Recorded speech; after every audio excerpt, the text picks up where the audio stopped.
नमस्कार, मैं पिंकी रमोल।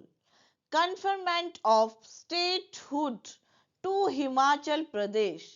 हिमाचल प्रदेश को राज्य का दर्जा। On January 24, 1968, the Himachal Pradesh Legislative Assembly passed a unanimous resolution which stated, "This House earnestly feels that it is high time for Himachal Pradesh to be recognized as a full-fledged state, and to that end, it strongly urges that the central leadership and the union government concede the demand of the Pradesh for statehood by bringing about the necessary legislation without further loss of time." 24 जनवरी 1968 को हिमाचल प्रदेश विधानसभा ने सर्वसम्मति से एक प्रस्ताव पारित किया, जिसमें कहा गया था, यह सदन गंभीरता से महसूस करता है कि हिमाचल प्रदेश को पूर्ण राज्य के रूप में मान्यता दिए जाने का यह सही समय है, और इस संबंध में यह दृढ़ता पूर्वक आग्रह करता है कि केंद्रीय नेतृत्व और केंद्र सरकार बिना समय गवाए आवश्यक कानून बनाकर प्रदेश की राज्य की मांग को स्वीकार करे। On July 31st, 1970, the Prime Minister made a declaration in the Parliament that Himachal would be granted statehood. 31 जुलाई 1970 को प्रधानमंत्री ने संसद में घोषणा की कि हिमाचल प्रदेश को राज्य का दर्जा दिया जाए। In December 1970, the bill for the grant of statehood was introduced in the Parliament. दिसंबर 1970 में राज्य का दर्जा देने के लिए विधेयक संसद में पेश किया गया।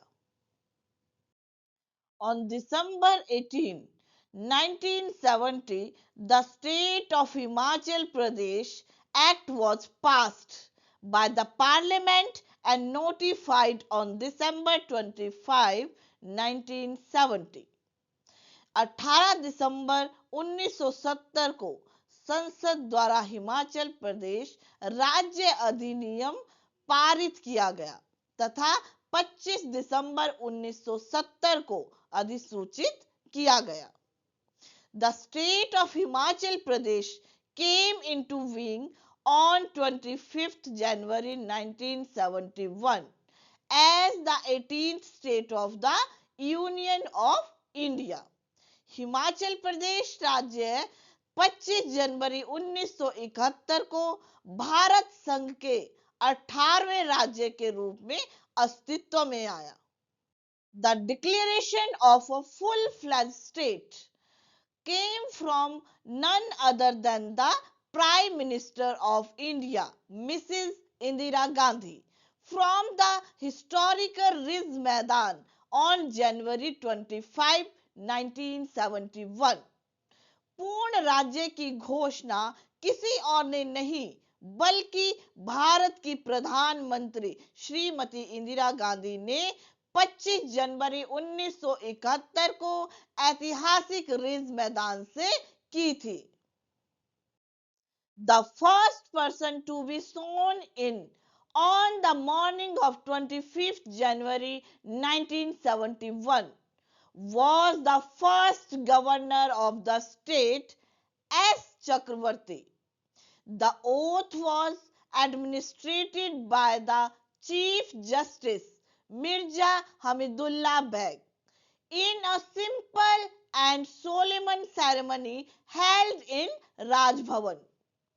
25 जनवरी 1971 की सुबह शपथ लेने वाले पहले व्यक्ति राज्य के पहले राज्यपाल एस चक्रवर्ती थे। राजभवन में आयोजित एक सादे और औपचारिक समारोह में मुख्य न्यायाधीश मिर्जा हमीदुल्लाह बेग ने शपथ दिलाई।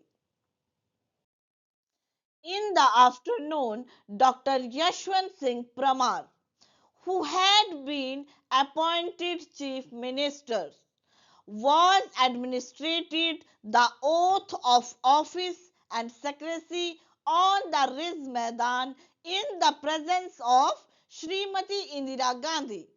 Soon after, she has inaugurated the new state amidst a flurry of snow. दोपहर में बर्फबारी के बीच नए राज्य का उद्घाटन करने के तुरंत बाद श्रीमती इंदिरा गांधी की उपस्थिति में मुख्यमंत्री नियुक्त किए गए डॉक्टर यशवंत सिंह परमार को रिज मैदान पर पद और गोपनीयता की शपथ दिलाई गई। 25 जनवरी is celebrated as statehood day. 25 जनवरी को राज्य दिवस के रूप में मनाया जाता है। चेंजेस आफ्टर स्टेटहुड, राज्य बनने के बाद हुए परिवर्तन। After delimitation of assembly seats in the year 1971 to 72, the number of members of legislative assembly increased to 68, which is also the present number of seats in the assembly. वर्ष 1971 से 72 में विधानसभा सीटों के परिसीमन के बाद विधानसभा के सदस्यों की संख्या बढ़कर 68 हो गई, जो वर्तमान विधानसभा सीटों की संख्या भी है। On 1st September 1972, two more districts with Hamirpur and Una were created by trifurcation of Kangra district, and the Mahasu and Solan districts were reorganized as Shimla and Solan districts. In this reorganization, Shimla town was reorganized with the erstwhile Mahasu district too from Shimla district.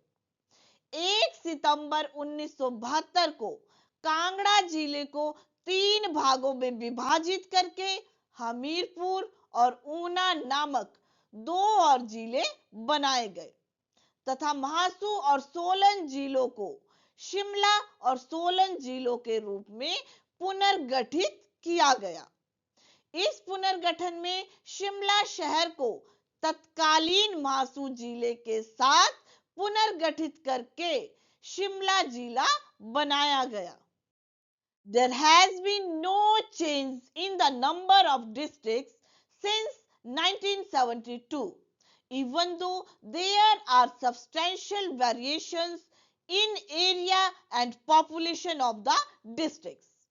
1972 के बाद से जिलों की संख्या में कोई परिवर्तन नहीं हुआ है, यद्यपि जिलों के क्षेत्रफल और जनसंख्या में पर्याप्त भिन्नताएं हैं। The people of the state classified themselves into 2 sub-regional identities, the old Himachal Pradesh and the new Himachal Pradesh. The erstwhile princely states constitute the old Himachal and territories that were earlier part of the Punjab from the new areas. राज्य के लोग खुद को 2 उपक्षेत्रीय पहचानों में वर्गीकृत करते हैं, पुराना हिमाचल प्रदेश और नया हिमाचल प्रदेश। पहले की रियासतें पुराने हिमाचल का हिस्सा है और वे इलाके जो पहले पंजाब का हिस्सा थे नए इलाके बनाते हैं। पहले वाला इलाका दूसरे वाले इलाके से कम विकसित है। तो दोस्तों, आज का मेरा वीडियो यही समाप्त होता है। मैं जल्द ही आपके लिए लेकर आऊंगी एक और नया वीडियो। तब तक आप मेरे चैनल को अधिक से अधिक लाइक, शेयर और सब्सक्राइब करना ना भूलें। धन्यवाद।